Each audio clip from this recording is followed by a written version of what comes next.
information that is needed and the data that is needed.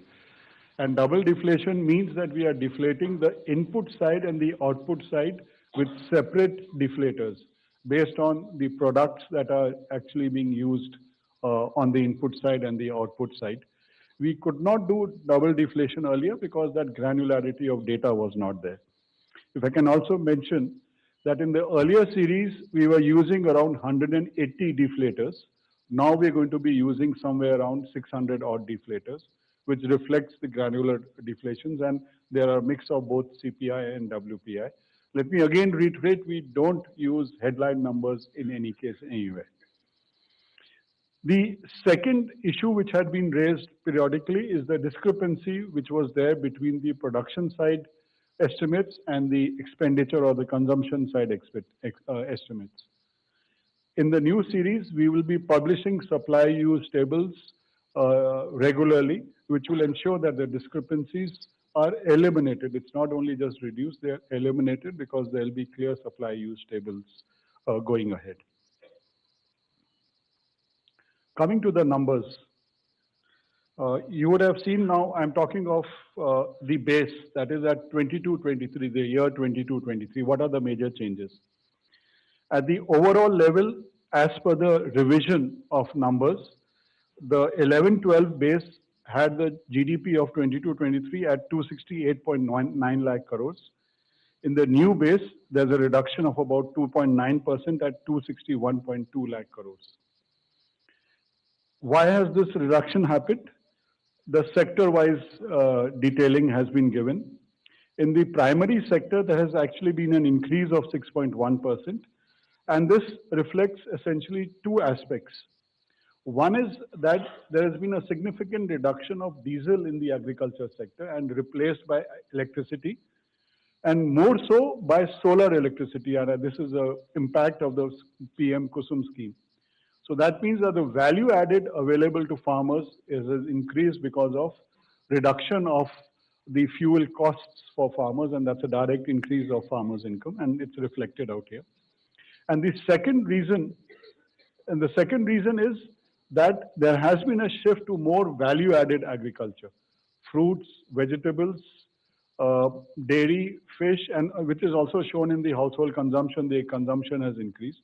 So on both those counts, there has been actually an increase in the primary sector. The second in the secondary sector, which is manufacturing, construction, etc., we have now much greater segregation of the multi-activity corporations. So some of those activities which were actually in the secondary sector have moved to the tertiary sector because they were related to services. And we may also note that within this sector, there have been certain sectors like electricity, gas, apparel, food processing, which have actually increased. So there are two reasons, obviously, a multi-sector allocation between tertiary and secondary, and that in certain subsectors, and the details are there in the press release, you would get that there have actually been increases.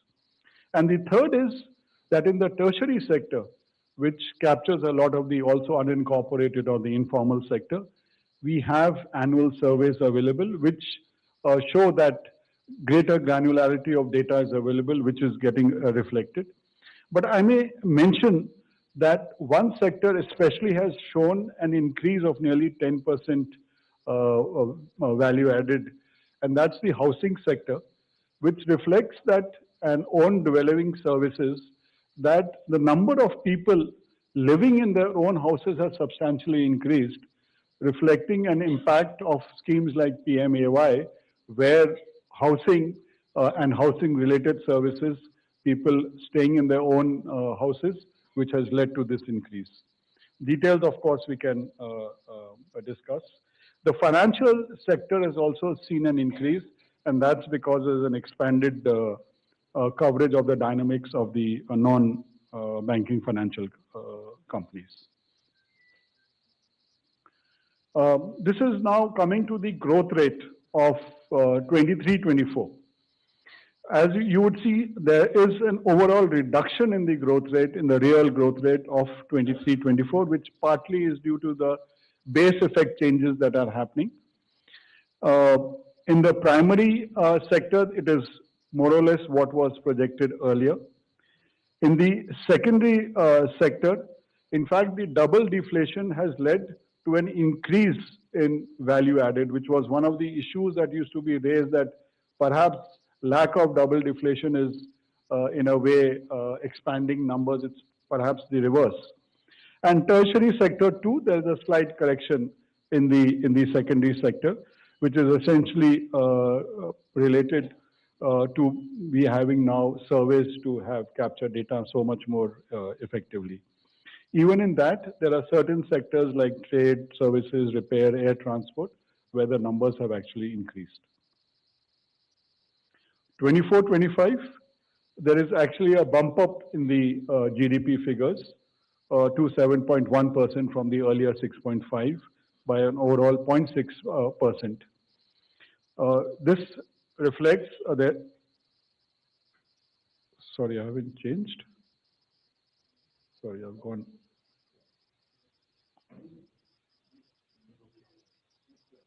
Yeah, this is okay. So, so this reflects this bump up there is, and it's there in all the three sectors. The reasons are similar, so I'm not getting into that. But the real GDP growth in 24-25 is actually higher than what we had initially projected.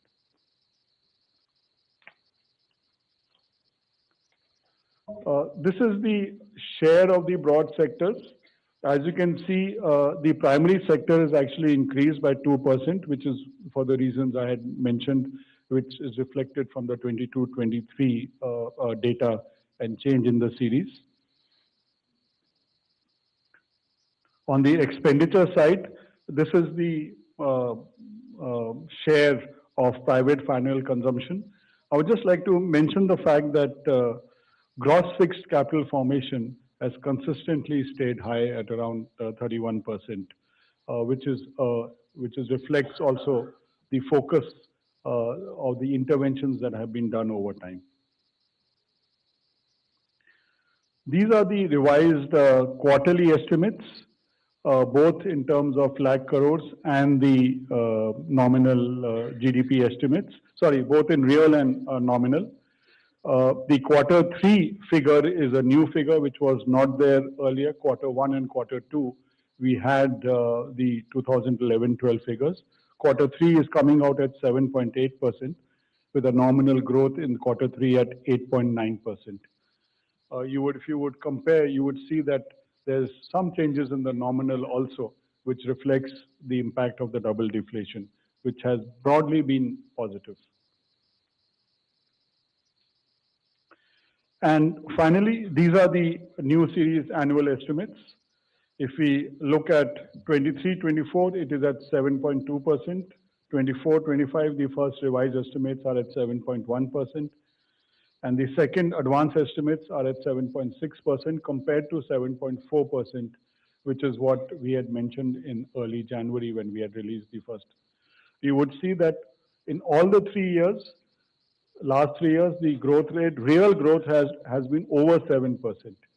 And the nominal growth rate over the last 3 years is averaging above 9%. And that's very important because these are the numbers when we talk of achieving Viksit Bharat 2047. The numbers being talked about are between 7 to 8% real growth rates and between 9 to 10% of nominal growth rates. So I'll stop here and over to you, Mr. Ojan. Thank you, sir. Thank you for a very informative presentation. Now I request Chief Economic Advisor, Dr. V. Anantha Nageswaran, sir, to address the media. Is there a PPTs coming?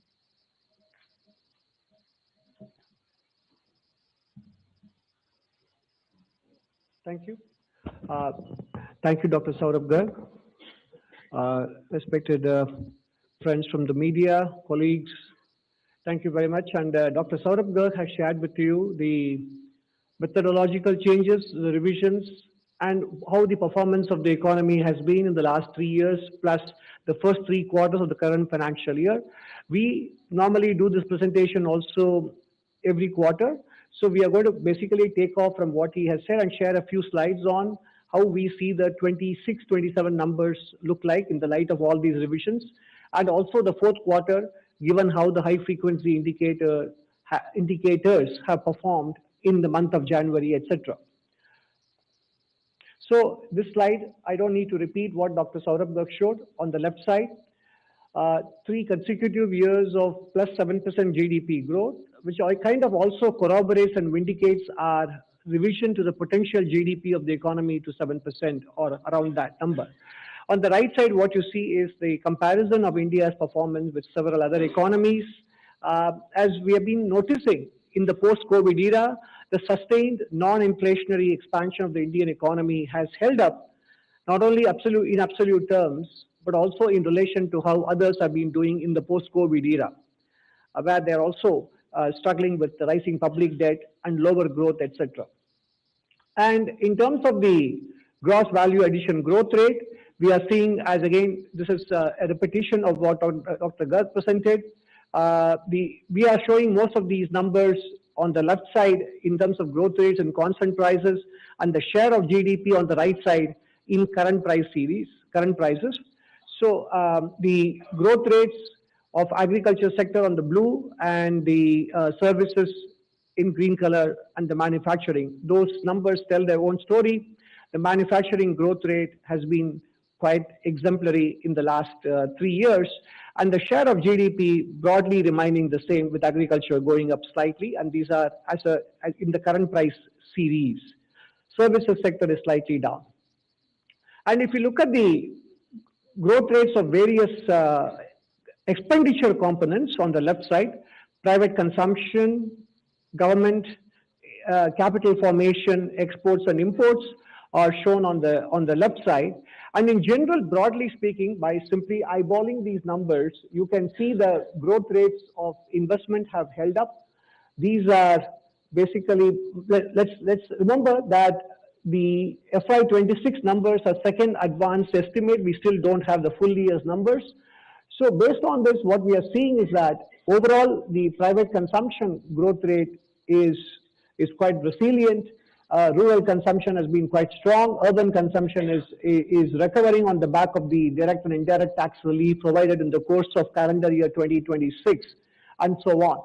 On the right side, as a share of current prices, private consumption has come down slightly, but in its place, investment ratio has picked up as well, quite well. And then if you look at specifically breaking down the granular data that MoSPI provides up to 24-25 now, in terms of how capital formation stacks up across various sectors, public, private, financial, non-financial, government, households and unincorporated enterprises. You see it in the tables for 24-25, the granular tables.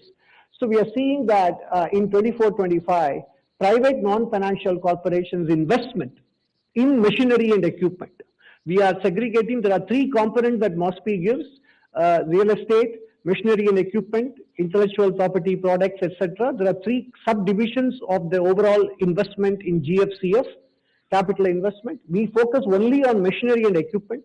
The interesting and the encouraging news is that unincorporated enterprises have maintained a growth rate of more than 10%, of course in current price terms, on investment in machinery and equipment. So I think that is a sign of dynamism in terms of the investment in, we don't have to only look at the incorporated sector for understanding the dynamism that we see in the overall economy. And again, this number is a repetition from Dr. Garg's presentation. First 3 quarters, the growth rates are 8.4 and 7.8, and it doesn't take much to back out what the fourth quarter GDP growth rate number should be in order to meet the 7.6% growth rate for the full year. On that basis, the expected or anticipated growth rate has to be 7.3% or more in Q4 to be able to achieve the full year real GDP growth rate of 7.6%. And I think the momentum in the economy is good enough to deliver us that 7.3% growth rate in the fourth quarter. And this is the moving on from GDP to GVA. Again, as Dr. Garg pointed out, the manufacturing sector's growth rate is double digits. Services are not too far behind at 9.5%. This is GVA growth rate in real terms. And then if you look at the broad share of the economy, expenditure shares, they have remained broadly stable. And I have mentioned it even during the economic survey presentation that to be able to maintain a 30% plus gross fixed capital formation at the aggregate level in the economy in the current global context is a very respectable and creditable achievement on the part of the Indian economy, given global excess capacity and uncertainty, etc. And in the high frequency indicators, which will give us some clue about how the fourth quarter stacks up. So if you look at the data, most of the boxes are in either light green or strong green. E-way bill generation, the yearly growth rates are there in the on a quarterly basis, and then January 26 compared to the yearly growth rates pre-COVID and also in the FY 24-25 two financial years. So by and large, if you look at the E-way bill generation, it is on par with the growth rates of the pre-COVID era and also in the previous two financial years. Non-food bank credit, same story. Electricity consumption picking up, and petrol and diesel consumption again comparable with the previous two financial years as well. So overall, I think as we mentioned in these 3 bullet points, all these parameters are by and large confirming the ability of the economy to grow at a rate that will give us the overall 7.6% growth rate. Moving on to some other indicators, especially on the industry sector, whether it is the 8 core industry growth rates or the PMI values of manufacturing and services sector. Obviously, all of us know above 50 indicates expansion and below 50 indicates contraction in the sectors. Port traffic, air cargo, railway freight, up to third quarter is available, and hotel occupancy rates, etc. None of them are giving us concern that the economy may be about to slow down. That's not the case. They indicate continued steady momentum as well. And there is a healthy expansion we see for trade and logistics indicators, with port traffic and air cargo continuing to register robust growth in January 26. And external front, merchandise exports was year-on-year growth rate in January was low, as was the case in Q3 as well, reflecting the United States trade-related uncertainties as well. Non-oil, non-gems and jewelry export growth in the merchandise category, again compared to the pre-COVID average and the previous two financial years, on the lower side from Q3 onwards and in January 26, which is why they are in yellow shaded boxes. Services maintaining very good growth rates. And in terms of construction and infrastructure, steel and cement production, by and large, are either light shaded green or strongly shaded. We are actually on good track. Again, no major concern about the construction and trade related activities. Now, with the European Union Free Trade Agreement, although it takes time for it to be ratified and become effective, the framework agreement with the United States, etc., will help us see better growth in merchandise exports in the coming financial year 26-27. And in terms of consumption demand indicators, two-wheeler vehicle sales, year-on-year growth, this is at the wholesale level, not at the retail level. Three-wheeler sales as well, these are all growth rates, not absolute numbers.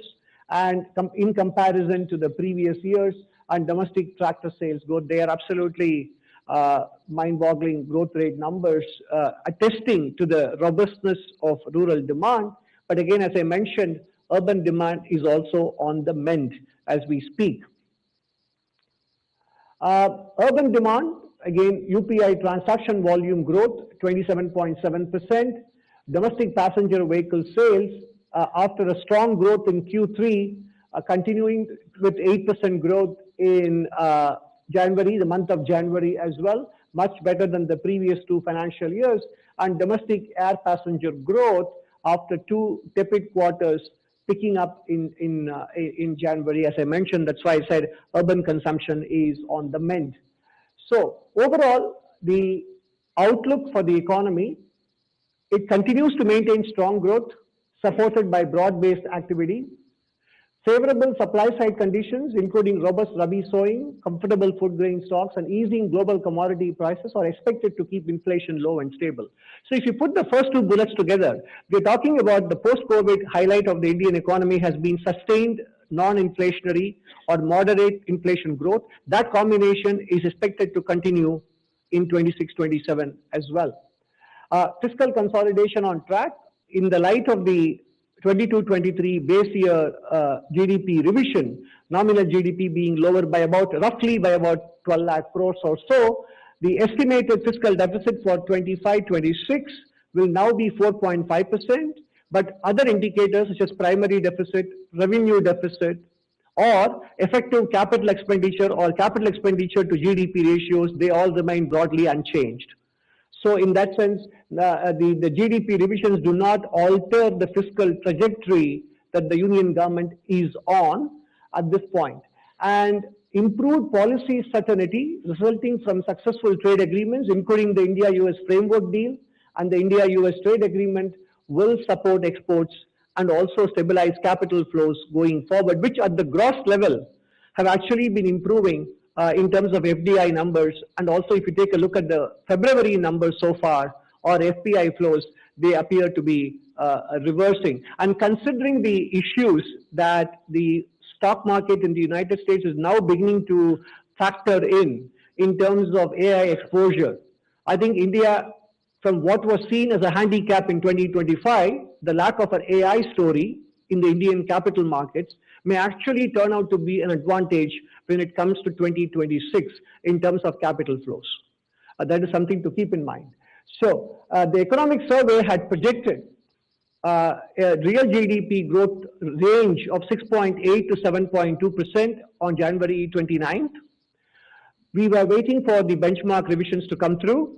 And subsequent to the economic survey and the budget presentation, we also have had the framework agreement with the United States arrived at, etc. And therefore, we are increasing our GDP growth outlook for FY27 from 6.8 to 7.2 previously to between 7 and 7.4% under the new series.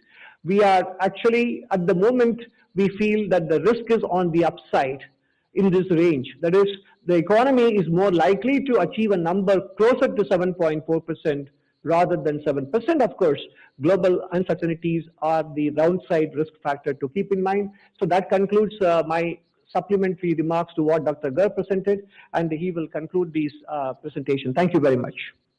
Thank you, sir. Now I request Dr. Subhash Garg to make final remarks. I really don't have anything more to say apart from the fact that you want me to go there? No. Okay.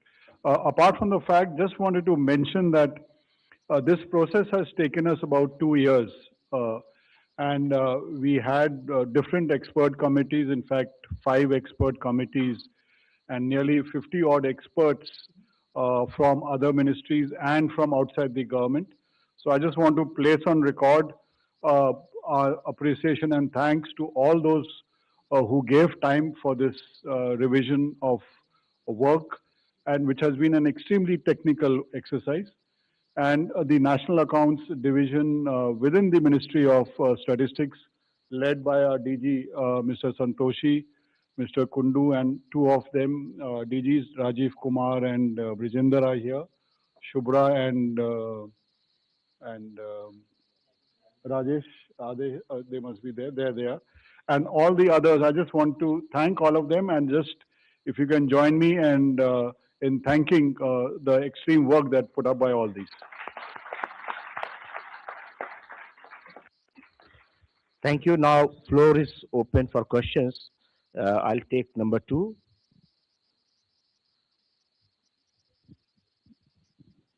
Sir, good evening, sir. Shishir from Hindu Business Line. Sir, my question to Dr. Nageswaran. Sir, you said that there will be increase of 20 basis point in the economic survey projection. Now, what could be the nominal growth rate for the 26-27? And do you see any change in the fiscal deficit target also, sir? I can't comment on the fiscal deficit target. Right now, the target is 4.3% of GDP. On the overall, which one will be the driver of this? I think the broad pattern of growth has been, as we have seen, is being consistent across consumption, investment. I feel that from an expenditure perspective, both consumption and investment both will be important drivers. Because the trade agreements will take different points in time to become effective, it may probably the full year effect of the trade agreements may be seen in 27-28 data than in 26-27 data. So I expect the other two components to be big drivers. 142, Sapna ji. Yeah. Hi, Sapna from CNBC. Question to the MoSPI secretary first and then the CA. I mean, you had probably indicated this previously as well, that do not expect a big change in the FY26 growth numbers from what MoSPI had put out earlier. So how do you read this 7.6% very briefly? And also to the CA that as of now, you have indicated that closer towards 7.4% in FY27. If you could explain the rationale for that. Thanks very much. On the change in numbers, as I mentioned, we had discussions with the IMF also to get a sense of what happens across the world because base revisions are done by all countries. And we see that as the data systems become more mature, the fluctuations reduce because of every base revision. And I think that is what we are seeing in this base revision also, that it's in the previous base or the ones before, it is somewhere between 2 and 3%. So it remains in that overall as a base year. You are talking specifically of 7.6% for this year. That's based on the increased projections that we had for Q3, which we didn't have when we made the projection for 7.4. And also the other, I think, high frequency indicators which the CA mentioned that have informed this projection. So what made us raise the range by 20 basis points on either end? As I said, the framework agreement will remove uncertainties related to capital flows. Although the full year's impact on exports may be felt in 27-28, as I answered Shishir earlier, there will be some impact, positive impact in terms of capital formation, which in turn will also spill over into consumption, and that is a rationale. 67 in the central bank. Hi, sir. Rishabh Bhatnagar with NDTV Profit. I wanted to understand, with more and more deflators coming in and being adopted, do you also expect the IMF to upgrade India's data quality assessment framework now? So the IMF does a data assessment regularly under the Article 4 discussions. So there are 3 or 4 major areas of concern which had been highlighted. And I think those concerns have more than well been handled. So I suppose the final assessment is up to them. But on our part, we are confident of the data changes that we've done. 76, behind this. Hello, sir. This is Suchandrima. I'm from INS. My question is on these databases, how policy reforms helping improving India's GDP. If we can mention about the GST data or per capita income, are we on the path to become the third largest economy? Can we say that?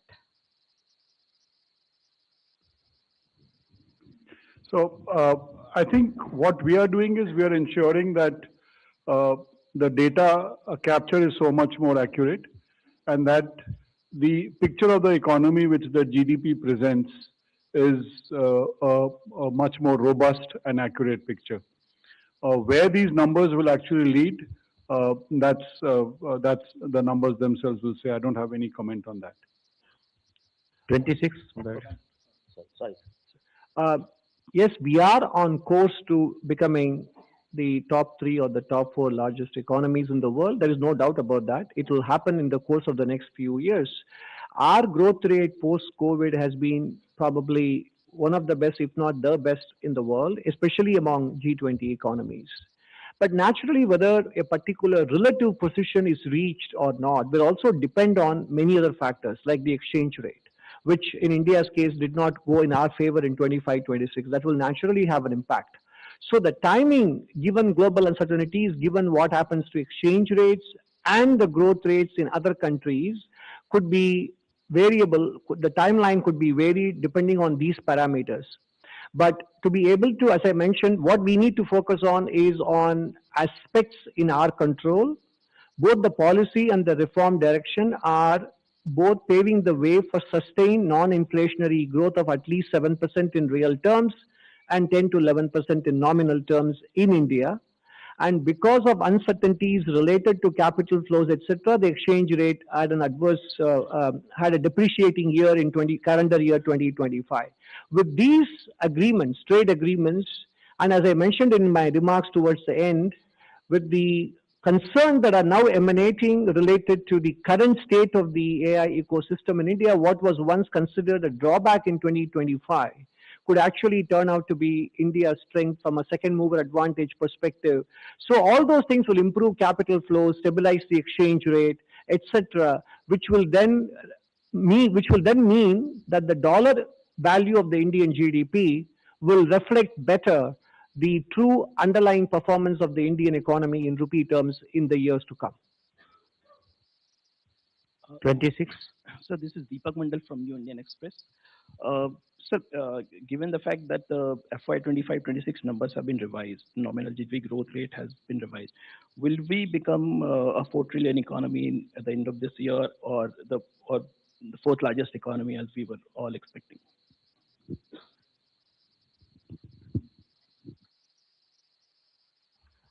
In FY 26-27, I think based on current indications, our projection is for nominal GDP to be around 11, close to about 11%. Now that we have revised the real GDP projection as well, it will cross the 4 trillion mark comfortably in 26-27. Now, as I responded to an earlier question, the relative ranking will also depend on other countries' growth rates and exchange rates as well. So there we cannot comment on it. 249. 249. So it was an export. It's answered. It has been done? Okay. 234. Hi, so Siddharth from the Indian Express. One of the biggest revisions that you've seen in terms of the sector in the old data is trade, repair, hotels, and restaurants. I think the size is down by a quarter now. Is it purely due to change in deflator methods, or is there something else also here?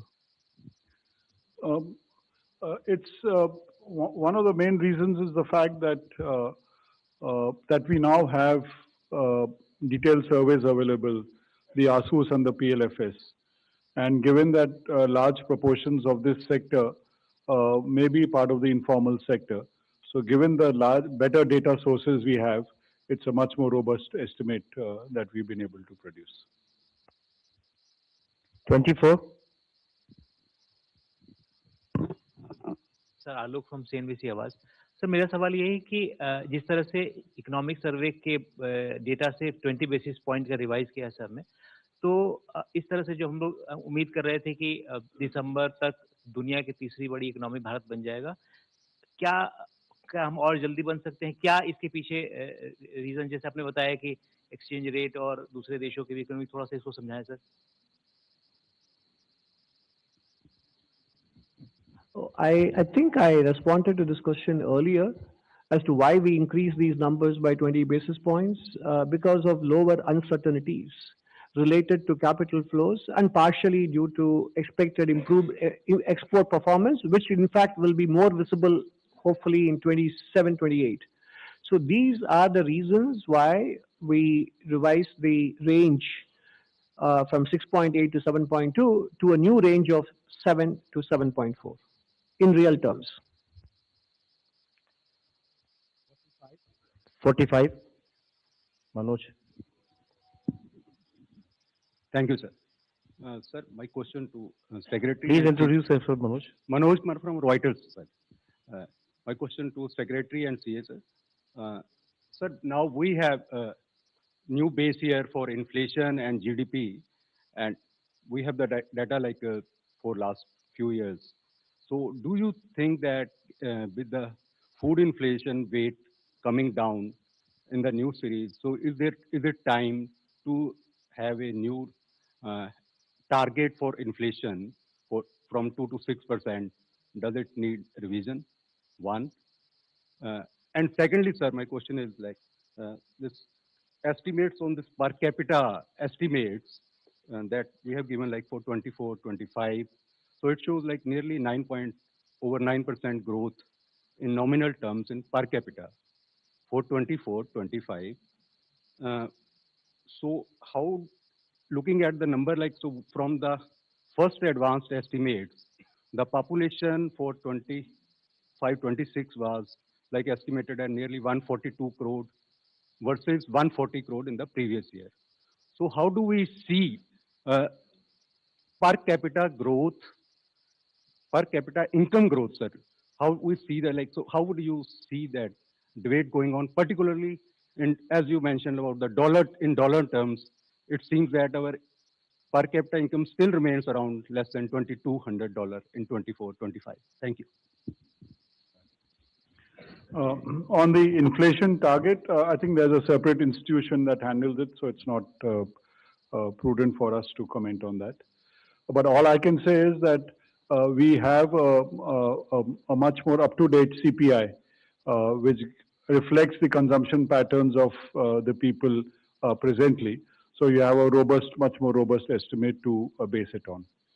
On the second issue, I'll just mention on the population figures, and the CA can take up the other part.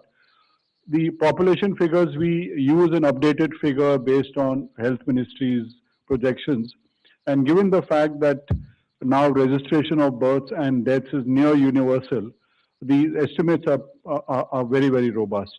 So the per capita GDP or per capita income numbers are as robust as the GDP itself. I'll stop here.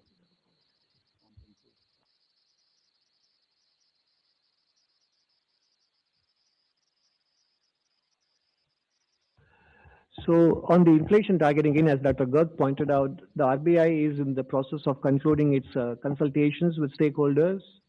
So far, the last 10 years, the 4% plus or minus 2 has served India well. We have come down to a moderate inflation levels these days. So whether the current framework stands or not will be revealed at the end of the consultation process of the Reserve Bank, which is happening right now, and the Ministry of Finance and RBI will be announcing it sometime in the course of this year. We don't need to second guess it or prejudge it right now. Now, per capita nominal GDP growth, if the population growth rate has slowed in the country and we are growing around 10 to 11%. So in the last few years, this is real, nominal or real. In real terms, the per capita income has grown roughly around 6.3 to 6.4% on average in the last three financial years. In real terms, in nominal terms, obviously the growth rate will be about 3 percentage point higher. So therefore, to be able to grow at 9% in per capita term in terms of current prices is very realistic.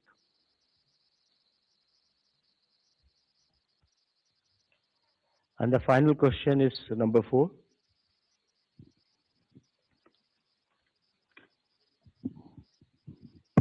Thank you. I'm Anil Honda. With the stream, the way you have put up the figures, I assume that we are going to reach there. But 2-3 areas which I have marked, I would like to submit them. PLI is a scheme, FTAs, and the period of the COVID-19 2021. are the areas where the picture is not very clear. So I would like to understand like how these have been considered. And FTAs also of late have been under scanner. So how do you look at them and how have you projected them?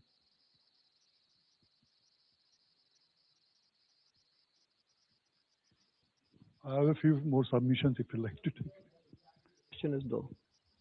My question is like the way this data has been accumulated and the working has been frogly for 10 years. So in between there is a period of COVID, 19, 20, 21, yeah? And in the present, there is a PLI scheme which the government is running. There are FTAs which are happening, and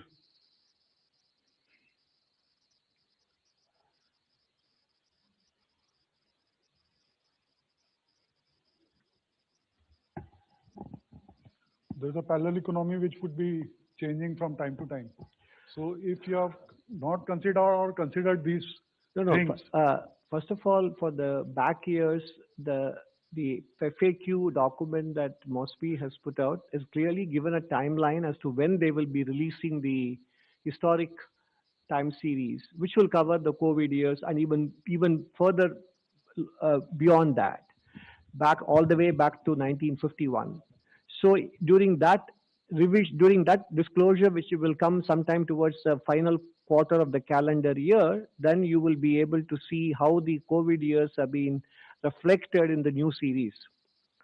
The various PLI schemes are obviously reflected in the way the manufacturing numbers are revised higher, etc., in the series.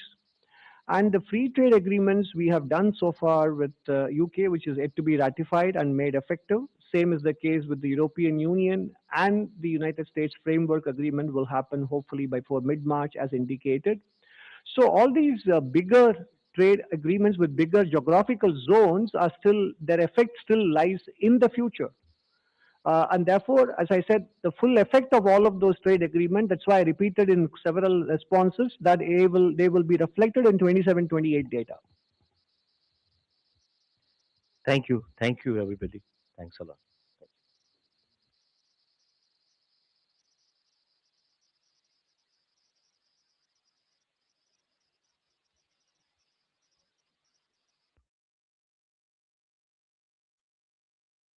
The